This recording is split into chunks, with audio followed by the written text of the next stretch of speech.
Okay, so my parents' old house was haunted. The first night I ever remember sleeping there, I slept on a pull-out bed in their living room, and I remember hearing footsteps circling me for what seemed like hours while I was just laying in bed in the dark. The weird thing is that the entire living room was carpeted, but the footsteps sounded like men's dress shoes on a hardwood floor.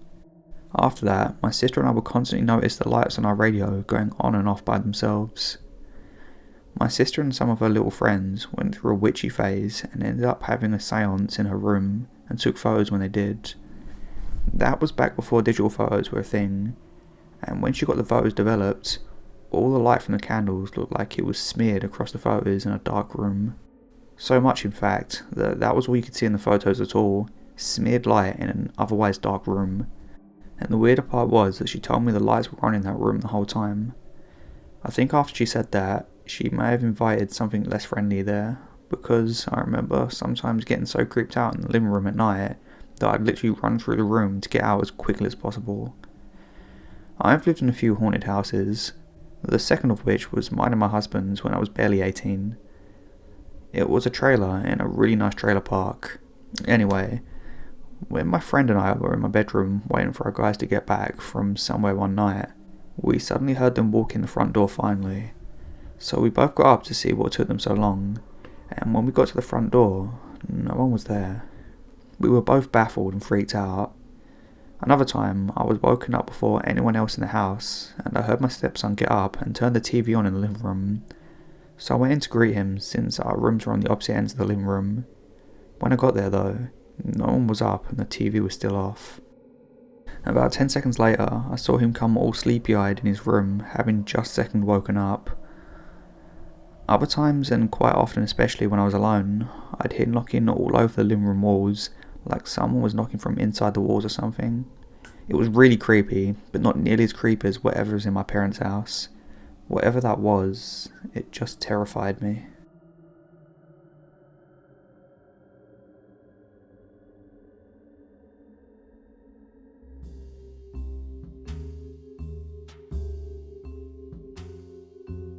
I love a good creepy ghost story, and have one memory that comes to mind every time I listen to stories. Problem is, it always seems very tame, but some part of me clearly wants to share it badly enough that it drags this memory back up without fail. So I thought I'd go ahead and give it what it wants. I was about 13 at the time, living in a middle class suburb with a decent reputation, despite increasing drug activity and B&E reports over the last several years. It had always seemed like a strangely quiet place to me, but I didn't have many friends and I was growing up in a neglectful environment, so I can see in retrospect how I might have come to feel this way. I would ride my bike around for hours, seeing very few people outside their homes, and this led to an overwhelming sense that while outside, I was both completely alone and always being watched. One year, I somehow managed to befriend another kid in the neighbourhood who lived just a couple of streets over from me and would travel back and forth from each other's houses almost every day. It was nice to have someone to be with, made me feel less vulnerable I guess. Plus she was a few years older than me, which was a bonus. We decided just to hang out after school like we did every day and just cruise around with nothing better to do. Me on a razor scooter and her on a bike, constantly teetering between all out races and chiller conversation, heavy spells.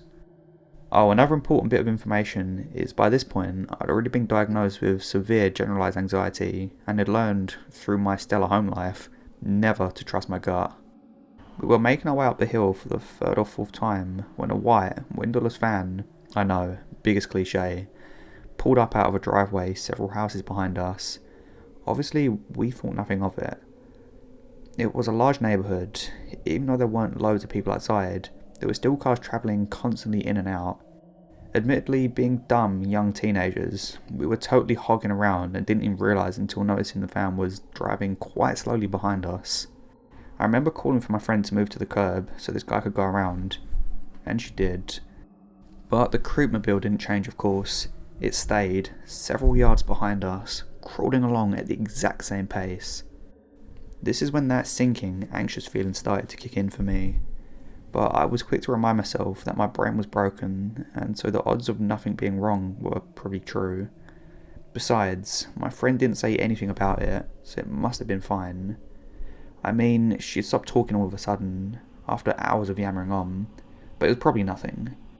Thankfully, we were about to round the corner to the street her house was on, so that gave me enough optimism to push the fear as far down as I could. After all, the van didn't turn. We both looked behind us to see half embarrassedly, smiled at one another, being worried about something so stupid. Still, I couldn't keep myself and stole another glance over my shoulder. That was when I saw the van had gone into a driveway and was now backing out of it, turning to follow us down this new street. We must have come from my house because I specifically remember thinking that that was where we had to get back to, even though we'd neared her own. At this point, with the van still creeping along behind us and no one else in sight, we both started to panic. It's okay, I thought, at least we're together, safety in numbers and all that. That, of course, was when I looked over to see my friend pedaling furiously towards her own house.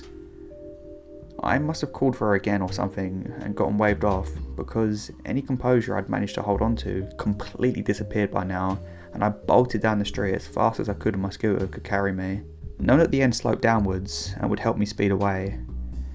The next bit happened too fast to completely remember, but long story short, I was so busy looking behind me as I raced down the hill that I came about a foot away from hitting a car, and whoever was driving that van must have seen the other car or something, because the next time I turned back, they were gone.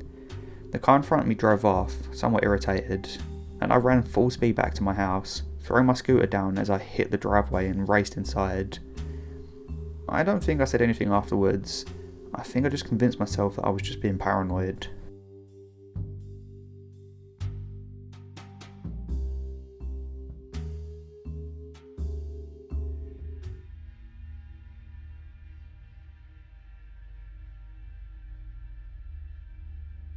I want to share one of the scariest photo shoots of my entire life.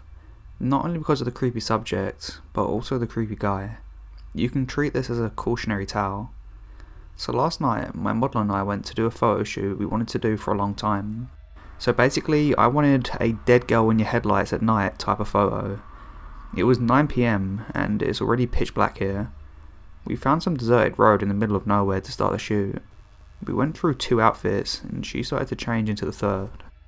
Then all of a sudden we saw a car in the forest. There was a dirt road to the left of us.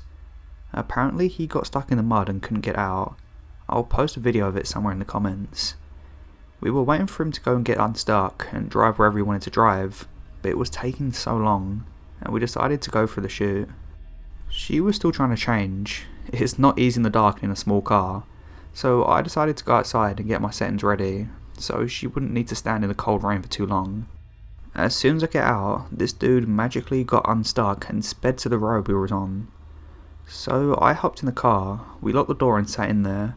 In that moment, we was a little scared, but he could very well be stuck in that road and just got out. He pulled to the driver's seat where my model was sat, like 10 centimeters from her. He almost broke off his side mirror with this one, and looked into our car. We had this big butcher knife for photos, so she pulled it out of her bag and showed it to him. That's when he sped off. We decided to go the opposite way in case he decided to block the dirt road or something, but we met the dead end and had to go back. When we went to the place we met this creep, he was in the same spot as before, pretending to be stuck again. We sped right past him and called the police, because we thought we could just be waiting for someone to go up to him and offer him help, and then harm them. So guys, please be safe, pay attention to your surroundings, and maybe don't go taking photos in some deserted roads. Oh, just as an update, he was arrested for having a gun, without a gun permit or whatever it's called in English, with him in the car.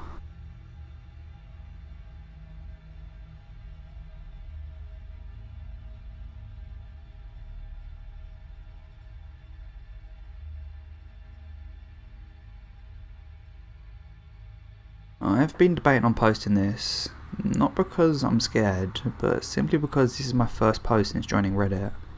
Please forgive my writing, as sometimes my wording and punctuation could be better. I'll start off by explaining the area so you can get a good picture of where this occurred. We live in a small neighbourhood. All of the surrounding streets dead end into a half-circle park. Behind the park are some woods and a railroad track. When we were younger, we all played in the front part of the woods. We never ventured too far back. This was our play area for years. We never had an issue or scare. This area was pretty well lit and a wooded area. Anyhow, one day my brother Jimmy, my best friend Sarah, and my brother's best friend Ian were all building a dam in the middle of a small creek that ran through a park at the woods. The boys decided they were going to head back to Ian's house for some snacks. Sarah and I said we'd stay and finish our camp area. As we were moving rocks around, I got a very odd feeling come over me. A strange feeling that we were being watched. I immediately think it's the boys trying to scare us and just continue with what we're doing. Sarah and I load up some big rocks and head back to the creek to put them down at the dam. I get that feeling again, and I stand up and I see something straight in front of me about 30 feet away. I can't clearly make out what it is yet because it's behind a bush, but I do see that it's a pattern of red and blue. I know that's nothing the boys had on, so at this point I'm focusing on trying to figure out what it is. As I'm scanning up the bush, I start to realise it's a clown. I shit you not, my heart started pounding immediately. The clown in my eyes lock. He's wearing a blue and red hat, a reverse pattern red and blue jumpsuit. I grab Sarah's shirt and immediately pull it upright, and she notices the man right away. He's smiling with a full face of makeup and with a huge knife. We both say nothing and start running as fast as our legs can take us. He begins to follow. We can hear twigs snapping and the ground crunching, but we're booking it. We run through the front of the woods, through the side of the park and up a dead-end street. Ian and Jimmy are 2 houses up from the end and see us running and are screaming what's going on. While running past, we scream a clown and they start laughing. We're still running and screaming for our lives and finally make it into the middle of the street where Sarah's dad Danny is now running out of the front door because he hears us screaming. We meet Danny right at the beginning of the neighbour's house and we're trying to explain what we've seen and he says, "Girl, stop it now, this is ridiculous, what are you talking about?" We try to catch our breath. By this time, Jimmy and Ian have caught up to us. We're crying and pointing and telling Danny again that we've seen a clown with a knife. Jimmy and Ian are laughing and Danny's asking if they played a prank on us. About this time, an old yellow Pinto type car comes up from the dead end of the park and pulls right up next to the sidewalk of the yard we're in. Sure enough, plain as day, it's the clown. No hat this time, but knife in hand telling us to come here. Danny starts shoving us all towards the house and he himself is scared and running now. The car drives off down the street. We get inside Danny's and call the police. We had to give statements and the police patrolled the neighbourhood and the park for a few weeks. We were never allowed to go to the park again, and a few months after that the city started to clear out the woods, cut down many of the trees and made a walking area that you could see through all the way to the train tracks. My friend and I used to talk about this many times up until her death.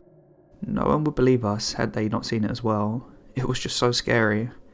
I think they only got to see him because whoever it was had to go down the dead end street to leave the neighbourhood. Either way, this man was not afraid of us, nor the small group of people that had gathered from us screaming. He very bravely stops in front of us as her father tries to confront us and calm us down, all while flashing his knife. We were lucky to be alive, I feel. Had it been just one of us left in the woods, which sometimes occurred, I don't think there would have been a group of 4 of us for much longer. Sarah's dad stopped drinking that day. We all have a fear of clowns.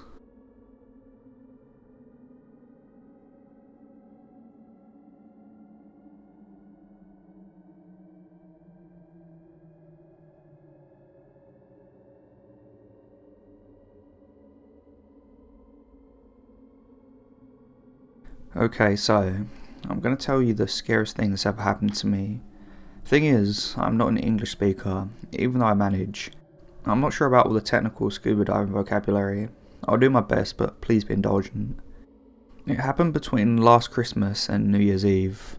I'm from the French Caribbean, so it's not unusual to scuba dive during the Christmas holidays.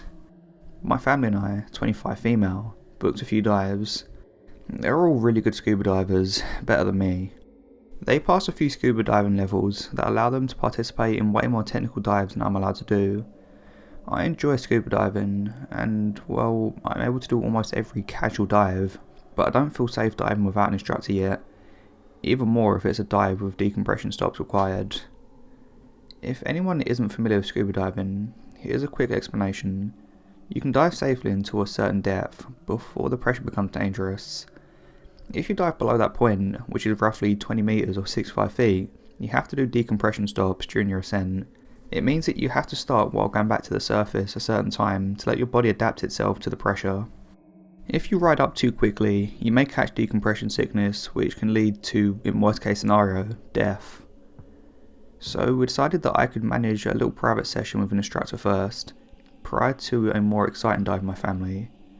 So the first day, my family was enjoying a dive on a technical spot that I wasn't feeling up to while I was alone with my instructor. So the first day, my family was enjoying a dive on a technical spot that I wasn't feeling up to while I was alone with my instructor and retrieving my old scuba diving reflexes. Everything went okay. We were on a beautiful coral reef. There were many beginners on the boat, and I was by far the more experienced here. So finally my instructor decided that he could manage me with another student, which was truly a beginner. And after a small briefing with every safety rules and hand signs, which is the only way to communicate underwater, we began our descent. I quickly retrieved all my old reflexes and I was enjoying myself, going back and forth to the instructor and the beginner diver during at least 20 minutes. Everything was perfect besides one thing. It was a windy day and there was a heavy swell. It's less of a problem underwater, that is for the surface swimmer. The only thing that it requires is more physical effort to swim, and so my air bottle was emptying a little quicker than usual, which is normal. I signed to my instructor that I was running thin of air, and he nodded. It was at this level, far from being critical. It was at this moment that I saw a young man swimming towards me. It wasn't the instructor, nor the student. I'd never seen him before, but he was in full scuba diving gear, and we were the only dive boat on the spot. So I assumed he was with us, and I didn't pay much attention to him on the boat. He was swimming fast towards me, and then signed to me that he was out of air. When an air failure happens in scuba diving, there's a very strict procedure. You have to help the person, no questions asked, because every second is vital. If you faint underwater, you drown. On your gear, you have two breathing devices, regulator, octopus, I'm not sure about what the English word is, a main device and a spare device. So I handed the guy my spare breathing device, which means that we were both breathing on my gear, consuming twice the air as I was consuming alone. I waited till the guy seemed to calm down, and I tried to hand sign to him to see my instructor. He nodded a no, and signed for me to go start our ascent. I understand this is the procedure. I was a little low on air and above the decompression stop level, so the right thing to do was going up to the surface before having an air failure, but I had to tell my instructor first. The guy was very reluctant, and it was strange because it would have taken us literally 30 seconds to tell the instructor, and he would have started the ascent with us.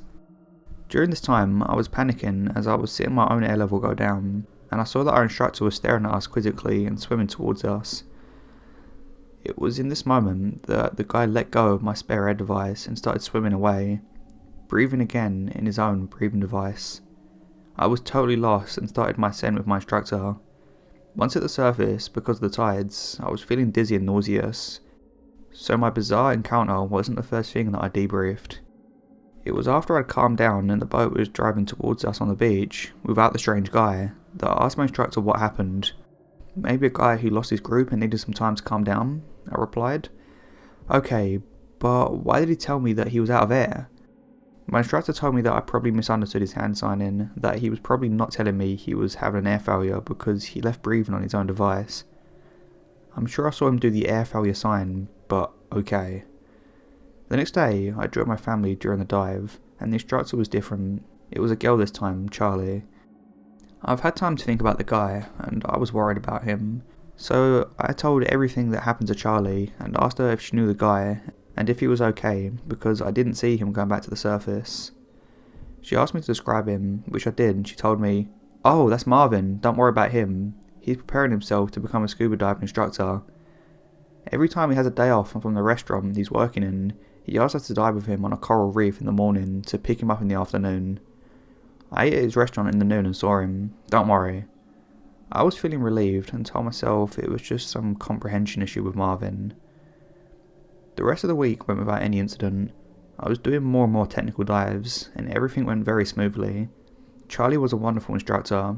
Never saw Marvin again. That being said, until the last dive. It was on New Year's Eve, and we planned the best dive on that day. It was on a shipwreck, and I felt trained enough to try it without an instructor. Just my family and I. It was Charlie's day off. It was fairly deep for a beginner like me, 30 metres at its down point, around 98 feet. My first day male instructor was there and told us that he would be exploring the shipwreck too, so we would cross him and he would help me if he saw that I needed it. It was very comforting to know, and my family felt comforted too when I told them that. So we began our descent and started swimming around the shipwreck. We crossed our old instructor twice, but every time I signed to him that everything was okay. It was at that point that I saw Marvin swimming towards me. At this point I was about 5 to 10 metres above my down point, still staying under my decompression stop level though. I was a little surprised, and even more surprised when he signed up to me again that he was out of air. I was mistrustful, but if there was any chance it could be true, I couldn't not help him. So I handed him my spare breather. This time I had a lot of air left and it wasn't a problem. He took it and started breathing in it and took my arm. I reached to see his air level instruments, but he prevented me from seeing it. Then he signed to me to start an ascent with him. I immediately signed no. I wasn't at my deepest when he reached me, but I have been deeper during this time, and I've had a decompression stop to do. I saw my father saw us, but he quickly looked away, probably not understanding what was going on. I tapped at my diving computer, a device which calculates when and how long to decompress. He shrugged, smiled at me, and started swimming up, holding me. I was paralysed for a few seconds, and the thing that helped me react was my diving computer was telling me to stop and decompress now. I understood that I was in danger, that if I let him do what he wanted to do, I would die from the bends. Then I started screaming. I need to remember that no noise can be heard underwater. I started wiggling frantically as I saw my father and sisters way below me, my diving computer alerting me more and more intensely. At that moment, my father saw us, and he reacted. He swam very quickly towards us, and I managed to hit the guy as my dad grabbed my ankle and suddenly dragged me deeper. Then the guy quickly swam away. My dad dragged me deeper again, and then we waited for a very long decompression stop to ensure that I would be okay.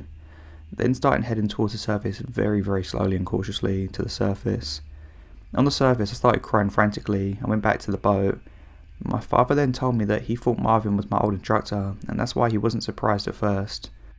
I then told the old instructor, who took it more seriously this time, and told me to show Marvin when he would go to the surface. The thing is, he never did. The next day on New Year, we went the last time to the scuba diving club because my little sisters had a diploma to collect, and we saw Charlie. Still choked, I told her what happened with Marvin, and then she stiffed. She told me that Marvin was at the restaurant yesterday for New Year's Eve, and he didn't go scuba diving, which meant this guy wasn't Marvin. And to this day, I still don't know who he was, and what he wanted, and why he tried to kill me, maybe twice.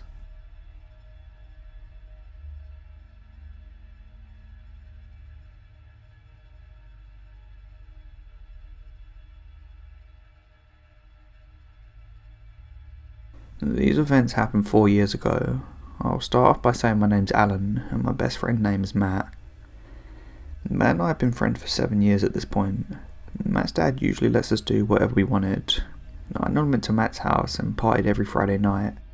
We were in our early 20s in a crap hole town in southern Tennessee, so what better things were there to do besides getting messed up? The older Matt and I got, the more we realised we loved paranormal investigation shows. We shared experiences we had as children. The more we talked, the more we built up our egos, as if we won't be scared of anything as future paranormal investigators. Matt's family moved across town, and I spent the day and evening helping them move. It was late spring, early summertime, so it was hot enough for all the night porch sitting. One evening, we decided to go have a bonfire and drink a beer. Around 8 PM, we put the fire out and Matt's dad left. Being big guys, we'd gotten hot and taken our shirts off, and we were watching TV in the living room. We heard Matt's dog Sparky barking towards the back of the house. Sparky would bark at anything, so we were like whatever. And the barking got louder and more fear-based. We found Sparky in the bathroom barking, at the toilet. My dumbass dog, Matt said. Matt went back to the living room and I followed. The barking continued to get louder and angrier with fear. I asked Matt, what on earth could he be barking at? We found him a few feet off the back door, snarling at the door. We got a bit concerned, thought maybe this is something. I asked Matt if his dad knew anything about the house.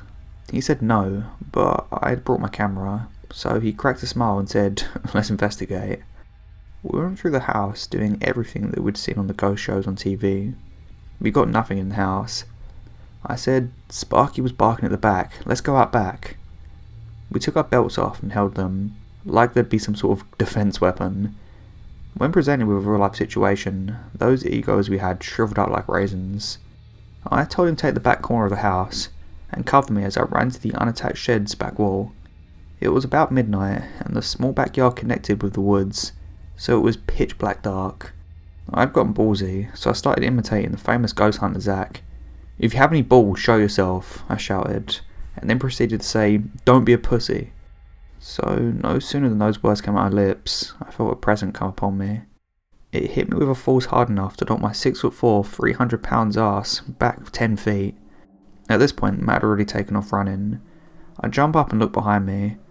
I saw the outline of a dark entity, at least my height, with glowing yellow eyes looking at me out of the tree line. I was frozen as we made eye contact. It was as if he was trying to eat me through my eyes. I snapped out of my frozen state when I heard Matt shout, "Bro, run!" I hopped to my feet as it glided towards me, and ran for the front door. I rounded the porch so fast that I had to grab the porch support post to spin up on the porch. We hid in Matt's room until his dad returned home. We told his dad what happened, and he went on to tell us about the previous tenant in the land. We had recently found out that not only did the guy that lived here before die in the back room, but also practiced weird rituals on the land.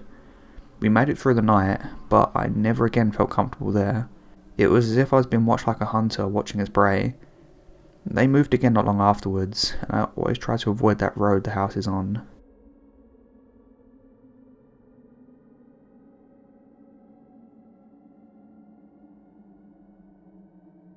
This happened in 2006.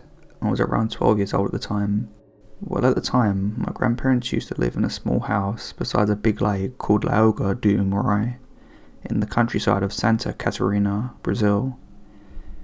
My cousins and I used to spend days, sometimes weeks in their house, specifically during our school vacations. It was funny and a cool place to stay. The house had an enormous plot of land where we used to play soccer and do kid stuff, and a private pier at the end of it, from where we would all jump into a lake during the hot Brazilian summer days. One land next to my grandfather's land was occupied by my grandmother's sister's house, and the other side was unoccupied, just woods with a public pier, probably with double the size of my grandpa's pier.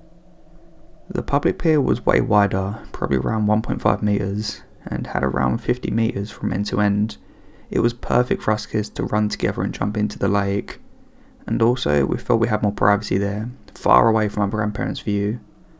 One night, around midnight, I and 3 cousins decided to go to the end of the public pier to relax a little and just kid around. So we silently left my grandpa's house, jumped the fence to the next plot of land, and went straight to the end of the public pier. We stood there for around 35 minutes, messing around and talking to each other. And that's when my cousin saw him, a man with a yellow dirty raincoat that was almost brown at the beginning of the pier. We just stood there, silently staring at him and at each other. That's when he started slowly walking towards the end of the pier, but at that time, there was no light pole at the beginning of the pier, just at the end of it, because that was where the fishermen would stand to do their business. So we just stared at him, not being able to recognise him, or at least to see if he was carrying something. The man continued walking, and when he reached the first light pole, where we started being able to recognise features, he stopped. Then we could immediately see him, an old man, probably around 55 to 60 years old, missing teeth, with a big grey beard, and with a strange smile on his face, like he really wanted to laugh but couldn't. At this moment, everyone kind of freaked out, because we had no escape route from there, just the lake, and nobody wanted to show up at my grandpa's house all wet with their regular clothes after midnight, specifically when we left the house secretly, right? We could see that he had no fishing rod with him, but started to mimic like he was fishing for some big and heavy fish on the lake, but in a really exaggerated way, like he was a cartoon character. He was creeping all of us out. That's when it got scarier.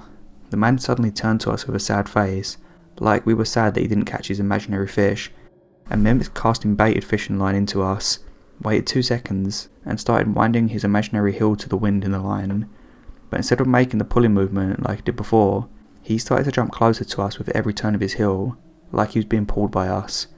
And that's when we decided we had enough, and that being grounded was probably better than being killed or worse by some mimicking maniac, and all four of us jumped into the lake and started swimming to my grandpa's pier. When we got there, probably around 15 seconds later, the man was nowhere to be found. To this day, I don't know what he was planning to do to us, but there's something about that mimicking fisherman that I can't forget to this day, 16 years later.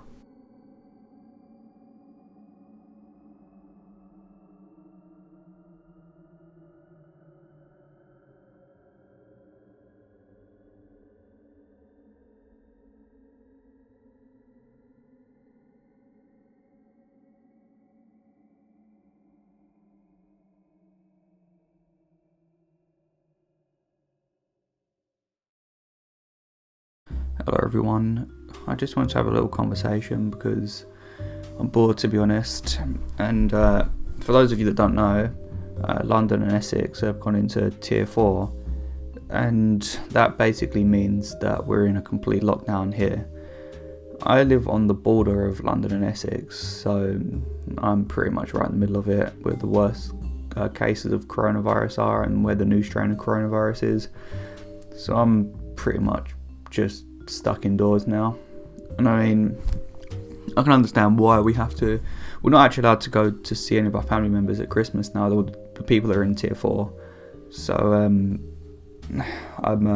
just going to be at home, to be honest. I don't really mind that much. Like, it's a bit annoying, but what can you do? I mean, I know Boris probably shouldn't have promised really that we was allowed to go out and see our families at Christmas, but I mean, what can you do? If the cases are getting worse and the science has changed and there's a new strain, what can you do? He can't make us go and see our families, then more people die, can he? So I don't mind staying at home. I've worked in the NHS before, so I know that if we don't do this, the stress on the NHS is going to be a lot worse. And I was working during the first wave of COVID when it first started, so like I understand what COVID can do to people, so I haven't got a problem staying at home, and I don't think anyone else should really. It's just stay at home for a few weeks and you save people's lives, so why not? What have you guys been up to anyway? Are any of you, I mean, if you're from up north in England, you're probably in tier 3, and I'm jealous, because some of my mates at uni are from up north and they can still go and do stuff and go to the gym and everything, and I'm jealous. But I don't know what's going on in America, to be honest. I don't know. I don't really watch the news or anything, like I said last time, but have you got this new strain? I don't know. From what I've heard, it might have originated in England. Probably originated down the road from me, to be honest. I know people go about around here, just don't give a crap. Most people around here just do what they want. But yeah, I don't know if you have the new wave of it. I mean, hopefully you don't, but they said that it might just be in England, but they don't really know, do they? And they brought out the vaccine, which they said actually might work for the new strain. It's just something to do with how it can bind more easily to cells or something, so it doesn't actually, it's not a worse form of COVID, just it's easier to catch. So hopefully the vaccine does work for it. What else am I going to talk about? Oh yeah, the reason my stories have been taking a while to come out is because I'm trying to do them all by myself at the moment, and just sometimes getting permission for the stories takes quite a while. But if any of you have any stories that you could send me, then my email is in the about section of my channel. It's mrguy97@outlook.com. So if you want to email me about the stories that you would like me to read, then email them to me, because that would save a lot of time and I could get videos out a lot quicker. The only thing I'd ask is, if you do send me a story, please put grammar and that sort of thing in the stories, because they get really difficult to read sometimes. But yeah, thank you if anyone has got any stories they can send me. But yeah, I've got my podcast still, so I'm still uploading stuff for my podcast. I'm moving hosts actually, so that's just a bit of a transition at the moment. And I'm also revising for my exams that I've got in January at some point, like mid-January. Do you know when you're doing something and you're revising, but you feel like you're just going nowhere fast and you get really frustrated? That's sort of how I'm feeling at the moment. I'm really trying to revise, but I feel like I read something, go on to the next thing, and I've forgotten what I've read. Like, I just can't seem to get my head around any of it. It's really annoying. And to be honest, my uni for physiology, which is one of my exams, my uni, the whole like Moodle thing, which is like the online stuff to access all your course materials, has gone down for like a week, so I can't access any of that. So I'm trying to watch like Khan Academy videos and all that, but it's just difficult if I haven't got any of the access. I've got anatomy as well, which I think I'm slightly better at than physiology. With anatomy, like I think you can picture things like the muscles and joints and bones and all that, but when it comes down to cells, it's like I can't picture it really. I really can't. But hopefully it goes alright. I'm gonna do some more revision once I've recorded this actually. What else? Oh, if you guys can follow me on Instagram too, if you want to, then yeah, you can do that. I don't know why I even said that. You can if you want. What else? Oh, I'm meant to be going to Mexico in August, and I'm hoping that still goes ahead if COVID doesn't get worse. It got I meant to go this year, but it got cancelled because of COVID. But I've never gone that far in my life, and I don't know what the planes are going to be like, because normally when I go on holiday I don't spend a lot of money. Like I'm normally on one of them like really shitty old planes. The ones when you walk in you think, oh god, like it looks like it's from like the 1900s or something. So I'm hoping that, because obviously it costs more to go to Mexico, that it's going to be a nicer plane. But yeah, the furthest I've ever been is Tunisia, but apart from that it's just literally like Italy and Spain and Greece. I've never actually gone to like America or South America or anything before, so I'm not sure what it's going to be like, but I'm looking forward to it. It's just whether I can handle the heat of Mexico as well, isn't it? Because obviously England, it's cold all the time, so, and I'm literally like a newborn fish. I just get like burned so quickly, and like I'm so pale. So I don't know. I'm going to have factor 50 all the time. Like I don't know. I'm like really like I'm gonna look like a proper English tourist. And I can see the postman has just pulled up, or is it? No, it's not. Is he for me? Ooh, no, it's not. Okay. Yeah, but do you know what? I've been trying to be healthy, but I've really fancied a McDonald's yesterday, so I did just get one. I wasn't ridiculous. Like I just got the wrap and like sweet chili wrap, and I got McFlurry as well. But I've really fancied like a Big Mac and chicken nuggets. That's what I've been really fancying. I love the chicken nuggets from McDonald's, but I don't want to like put on loads of weight before Christmas, because not Christmas it's going to be like ungodly amounts of food going in me. So I don't know. I'm gonna have to try. Anyway, I've rambled on for too long again probably. I hope you all have a good Christmas. Let me know what you're doing for Christmas, if you can do anything, and I'll see you guys in the next video. Bye.